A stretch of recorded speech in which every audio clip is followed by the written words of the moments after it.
سلام دوستان، من رضا وایتی هستم. خدمات گلد دائما برای اکانتتون یا گانتون انجام میدم.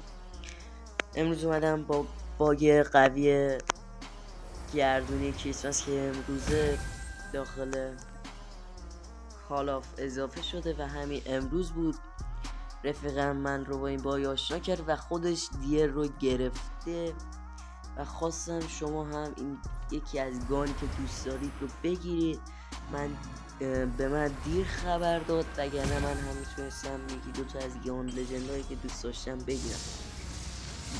قضیه از این قراره که شما روی گان لجندی که میخواید دکمه سلکت که کنارش هسته رو میزنید و 50% احتمال میده که شما اون گان لجند رو مثلا بگیرید و قوی تر میکنه احتمال گرفتن اون گان رو.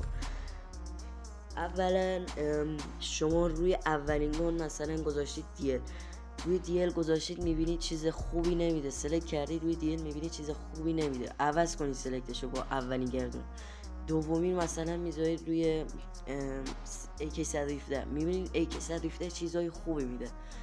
روی دومی سوم گردونه که مثلا روی AK117 سلکت کردید رو میزنید میبینید از یه گان لجند رو میده. قطعا دیگه به جز اون دفعه گان لجند نمیده، باید یک گان دیگه رو سلکت کنید. ممنون میشم این ویدیو رو لایک کنید، چنل یوتیوب من رو ساب کنید. دمتون گرم، عشق، خدا نگهدار.